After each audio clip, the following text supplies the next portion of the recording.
Glimpse ഉണ്ട്, വയനാട് പോയ ലക്കിടി ഉണ്ട്, അല്ലെങ്കിൽ നമ്മുടെ താമരശ്ശേരി ചുരത്തിലും ഇതുപോലെ കഥകൾ കേൾക്കുന്നുണ്ട്. എന്തുകൊണ്ട് സുമതി വളവ് എടുക്കുന്നു? എല്ലാവർക്കും നമസ്കാരം. നീ ഈ സാധനത്തിൻ്റെ ഡീറ്റെയിൽ പറയണേ. അടുത്ത 3 സിനിമയ്ക്കുള്ള കഥയായി.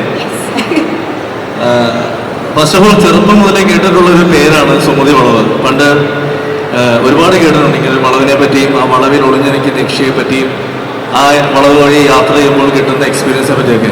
അപ്പം അങ്ങനെ ഒരു എക്സ്പീരിയൻസ് തിയേറ്ററിൽ കൊടുത്താൽ നന്നാവുമെന്ന് ഏകദേശം ഒരു 6 വർഷം മുന്നേ ഒരു ആഗ്രഹം തോന്നി.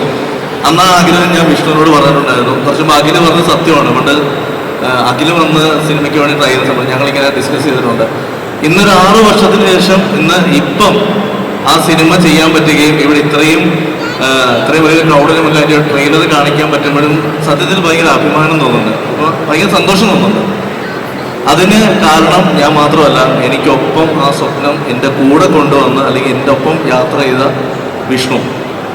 മാളികപ്പുറം ചെയ്യുന്നതിന് മുന്നേ ഒരുപക്ഷെ ഞങ്ങൾ ചെയ്യേണ്ട സിനിമയായിരുന്നു. പക്ഷേ ഈ സിനിമ ഒരു വലിയ മുതൽ മുടക്കിൽ ചെയ്യണമെന്നുള്ളതുകൊണ്ടും അന്ന് ഞങ്ങളെ വിശ്വസിച്ച് അത്രയും പൈസ മുടക്കാൻ പ്രൊഡ്യൂസേഴ്സ് തയ്യാറാവാത്തൊരവസ്ഥയാണ്. കാരണം അന്ന് ഞങ്ങൾ സിനിമ പ്രൂവ് ചെയ്തിട്ടില്ല, സിനിമ ചെയ്തിട്ടില്ല. പിന്നെ മാളികപ്പുറത്തിന് ശേഷം ഈ ഒരു സിനിമ ചെയ്യാൻ തീരുമാനിക്കുമ്പോൾ അന്നൊരു 4 കോടി 5 കോടിയൊക്കെ ചെയ്യാൻ തീരുമാനിച്ച സിനിമ ഇന്നൊരു 15 കോടി രൂപ ബഡ്ജറ്റിലേക്ക് എത്തിയപ്പോൾ തീർച്ചയായിട്ടും ഞങ്ങളെ വിശ്വസിച്ച് വന്ന മുരളിച്ചേട്ടനോട് നന്ദി പറയുന്നു. ഒപ്പം ഞങ്ങളൊപ്പം എത്തിയ തിങ് സ്റ്റുഡിയോസിനും അതേപോലെ ഈ സിനിമ കണ്ട് ഈ സിനിമയ്ക്ക് ഞാനുണ്ട് കൂടെ എന്ന് ഞങ്ങൾക്ക് വാക്ക് തന്ന ഗോകുലൻ സാറിനോടും അതിന് കാരണക്കാരായ കൃഷ്ണമൂർത്തി ചേട്ടനോടും സുഹിത്തേനോടും ഒക്കെ ഈ ഒരു അവസരത്തിൽ നന്ദി പറയുകയാണ്. അപ്പോൾ ഈ സിനിമയുടെ ഇപ്പോൾ ഇതിൻ്റെ ഒരു ട്രെയിലറിൽ തന്നെ കാണിക്കുന്നുണ്ട് from the makers of Malikappuram. അങ്ങനെ പറയുമ്പോൾ തീർച്ചയായിട്ടും ഞാൻ ഈ സ്റ്റേജിൽ നിന്നാൽ ഒറ്റയ്ക്ക് നിന്നാൽ അത് പൂർത്തിയാവില്ല. തീർച്ചയായിട്ടും എൻ്റെ ഇടതും വലതും എൻ്റെ കൂടപ്പറപ്പുകളായി ഞാൻ സിനിമയിൽ കൊണ്ടു നടക്കുന്ന അല്ലെങ്കിൽ എൻ്റെ കൂടപ്പറപ്പുകളാണ് അവരെ എന്ന് ഞാൻ വിശ്വസിക്കുന്നത്. എൻ്റെ മാളികപ്പുറത്തിൻ്റെ പേരിനോട് ചേർത്ത് വായിക്കേണ്ട 2 ആളുകളുണ്ട്. അവരും കൂടെ വന്നാൽ മാത്രമേ ആ വേദി കംപ്ലീറ്റ് ആവുള്ളൂ. ഞാൻ നിന്റെ അനുവാദത്തോട് ഞാൻ അവരെ വിളിക്കുകയാണ്. വിഷ്ണു വാടാ, രഞ്ജ വാ.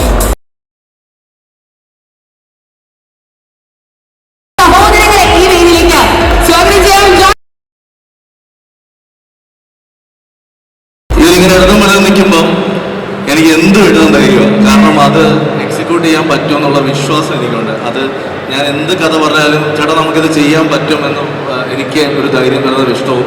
ഇനി എന്തൊക്കെ ചെയ്തു വെച്ചാലും ഞാനത് മ്യൂസിക് ചെയ്ത് നന്നാക്കിക്കോളാം എന്ന് പറയുന്ന രഞ്ജിൻ രാജം. എന്താ ഇവനോടും ബ്ലാക്ക് ഇടാൻ പറഞ്ഞാൽ കേട്ടില്ല. ഇപ്പം മാളികപ്പുറം കഴിഞ്ഞ് സുമതിയോളം വന്ന് പറഞ്ഞിട്ട് ബ്ലാക്ക് ഇടാൻ അല്ല പ്രേതക്കില്ല വെള്ളയില്ല വേണ്ട. പിന്നെ ഈ ഒരു അവസരത്തിൽ എനിക്ക് വളരെ മിസ് ചെയ്യുന്ന ഒരാളുണ്ട്. ഞങ്ങൾ ഇങ്ങനെയൊക്കെ നിൽക്കണമെന്ന് ഏറ്റവും കൂടുതൽ ആഗ്രഹിക്കുന്ന അല്ലെങ്കിൽ ഞങ്ങളുടെ വളർച്ച എപ്പോഴും ഞങ്ങളെ കൂടുതൽ സപ്പോർട്ട് ചെയ്യുന്ന ഒരാളായിരുന്നു എൻ്റെ അച്ഛൻ. അപ്പോൾ ഇന്ന് അദ്ദേഹം ഇവിടെ എത്തിയിട്ടില്ല. അച്ഛൻ ഒരു ഹാർട്ടിൻ്റെ സർജറിന് ICUവിലാണ്. ഈ ഒരു അവസരത്തിൽ ഞാൻ ഏറ്റവും കൂടുതൽ മിസ് ചെയ്യുന്ന അച്ഛനാണ്. പക്ഷേ ഈ ഒരു സിനിമ അച്ഛനെ കാണണമെന്ന് നിർബന്ധം പിടിച്ചപ്പം അല്ലെങ്കിൽ എനിക്ക് കാണണം, വേണം അച്ഛൻ്റെ സർജറി നീട്ടിക്കൊണ്ടു പോകാൻ പറ്റില്ല, ഈ സിനിമ റിലീസിന് മുന്നേ അത് ചെയ്തേ പറ്റൂ എന്നൊരവസ്ഥ വന്നപ്പോൾ അപ്പായി നമ്മൾ ഈ സിനിമ കാണിക്കുമെന്ന് വാശിക്ക് ആ സിനിമയുടെ പോസ്റ്റ് പ്രൊഡക്ഷൻ കംപ്ലീറ്റ് ചെയ്ത് അച്ഛൻ്റെ സിനിമ കാണാൻ എൻ്റെ കൂടെ നിന്ന വിഷ്ണുവിനും രഞ്ജനും മുരളിച്ചേട്ടനും ഞാൻ നന്ദി പറയുകയാണ്. കാരണം ഒരുപാട് താങ്ക്സ് ഉണ്ട് അപ്പായിക്ക് വേണ്ടി അത് ചെയ്തു തന്നപ്പോൾ. പിന്നെ അച്ചു, ഈ കഥ 2019 കേട്ട ആളാണ് അച്ചു. അന്ന് മാർക്കറ്റ് വില നമുക്ക് ഇത്തിരി കുറവായിരുന്നു. അന്ന് അർജുൻ പറഞ്ഞു ചേട്ടാ നമ്മളിപ്പോൾ എന്തെങ്കിലും ചെയ്യുമെന്ന്. ഇന്ന് അവൻ സാറ്റലൈറ്റ് വാല്യുള്ള ഒരു നടനായി മാറി. അന്ന് തന്ന വാക്ക് ഇന്ന് ഞങ്ങൾ കൂടെ ഈ സിനിമ ഞങ്ങൾ കംപ്ലീറ്റ് ചെയ്തു. ബാലു ആയാലും ഗോകുലാണെങ്കിലും ബോബിച്ചേട്ടനാണെങ്കിലും പിന്നെ ഞങ്ങൾ ഈ സിനിമയിലേക്ക് കൊണ്ടുവന്നിരിക്കുന്ന കുറേ പുതിയ ആളുകളുണ്ട്. അവരെയൊക്കെ പുറകെ വിളിച്ചോളും. അപ്പം ഒരുപാട് പറയാനൊന്നുമില്ല. ഓഗസ്റ്റ് 1-ാം തീയതി സുമതിയുള്ള തിയേറ്ററിലെത്താണ്. തീർച്ചയായിട്ടും എനിക്കൊപ്പം നിന്ന എൻ്റെ സുമതിയുള്ളതിൻ്റെ എല്ലാ ടീം മെമ്പേഴ്സിനും ഞാൻ ഈ അവസരം നന്ദി പറയുന്നു. ഒപ്പം ഇത്രയും വരെയൊക്കെ എത്തിച്ച ദൈവത്തിനോടും നന്ദി പറയുകയാണ്. പിന്നെ എനിക്ക് സ്പെഷ്യലായിട്ട് പറയാനുള്ള എൻ്റെ ഒപ്പം സ്ട്രോങ് പില്ലേഴ്സായിട്ട് നിന്ന എൻ്റെ സ്ക്രിപ്റ്റ് ഡിപ്പാർട്ട്മെൻറ്റിലെ 3 പേരോട് ഞാൻ നന്ദി പറയുകയാണ്. ബിബിനായാലും ആരതി ആയാലും ആനന്ദു ആയാലും ഞാൻ നന്ദി പറയുന്നു. കാരണം പലപ്പോഴും ഞാൻ എഴുതി വെക്കുന്നത് എന്താണെന്ന് പിറ്റേ ദിവസം എനിക്കും ഓർമ്മ കാണുന്നില്ല. പക്ഷെ അവരത് കൃത്യമായിട്ട് എക്സിക്യൂട്ട് ചെയ്ത് വിഷ്ണുവിൻ്റെ കൊടുത്തുകൊണ്ട് ഈ സിനിമ കംപ്ലീറ്റ് ആയി. അപ്പം താങ്ക് യു. ഇത്രയും പേര് തിയേറ്ററിലേക്ക് എന്തിനു വരണം എന്നൊരു ചോദ്യം പലപ്പോഴും ഞാൻ ഈ പല ഇൻ്റർവ്യൂവിലേക്കും ചോദിക്കും, എന്തിനു ഈ സിനിമ കാണണമെന്ന് ചോദിച്ചാൽ ഞാൻ പറയുന്നു, നിങ്ങൾ മാളികപ്പുറം കാണാൻ വന്നപ്പോൾ എനിക്കറിയാം ഒരു പ്രതീക്ഷയുമില്ലാതെ കാണാമെന്നൊരു സിനിമയാണ്. ആ സിനിമ കണ്ട് ഒരുപാട് പേര് അത് ഇഷ്ടപ്പെട്ടിട്ടുണ്ടെങ്കിൽ അതേ വാക്ക് ഞാൻ ഇപ്പം ഇവിടെ പറയുന്നു. മാളികപ്പുറം ഇഷ്ടപ്പെട്ട നിങ്ങൾക്ക് എല്ലാവർക്കും തീർച്ചയായിട്ടും സുമതിയോളം ഇഷ്ടപ്പെടും. ആ വാക്ക് ഒരു എഴുത്തുകാരെന്ന രീതിയിൽ ഞാൻ ഈ വേദിയിൽ വെച്ച് തരുവാണ്. Thank you very much.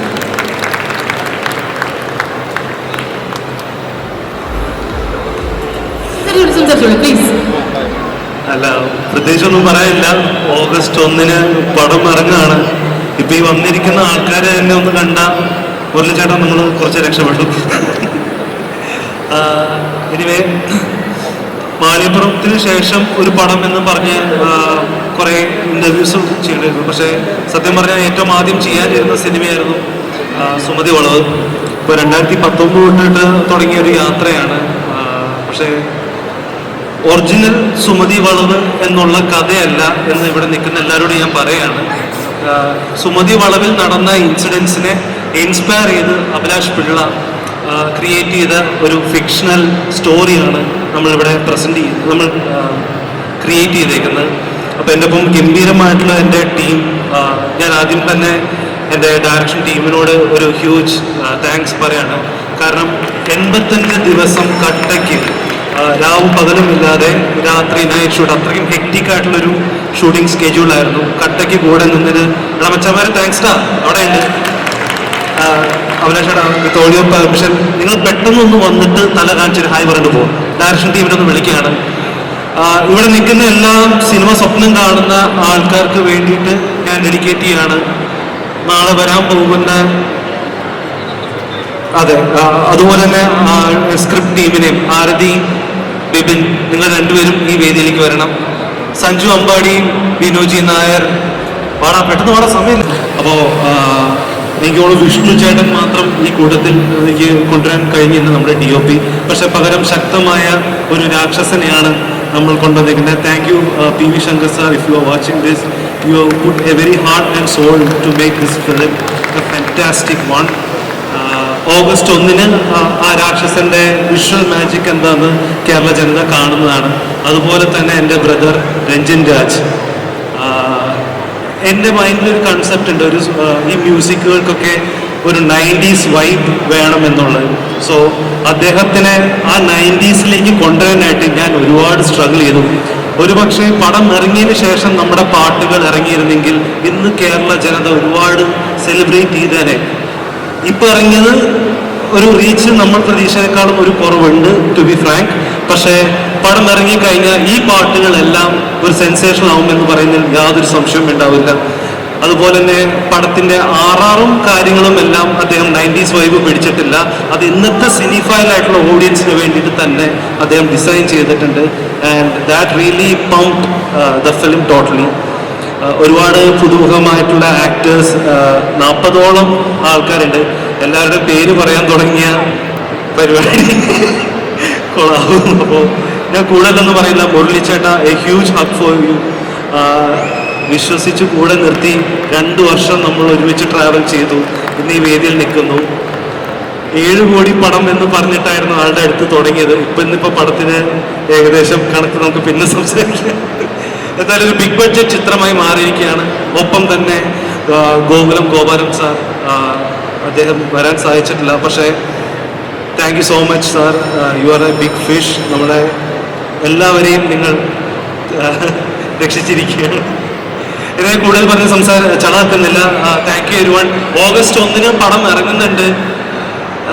Family ആയിട്ട് കുടുംബത്തോടെ പോയി കാണാൻ എല്ലാവരോടും ഞാൻ റിക്വസ്റ്റ് ചെയ്യാണ്. നമ്മുടെ വീട്ടിലുള്ള അമ്മമാർ, മുത്തശ്ശിമാർ, കുട്ടികൾ, ഇവരോടൊപ്പം കൂടെ പോയി എൻജോയ് ചെയ്യാൻ പറ്റുന്ന ഒരു പ്രേതപ്പടം തന്നെയാണ്. കാണുമെന്ന് പ്രതീക്ഷിക്കുന്നു. നിങ്ങളുടെ എല്ലാവരുടെയും അനുഗ്രഹം മേടിക്കുന്നു.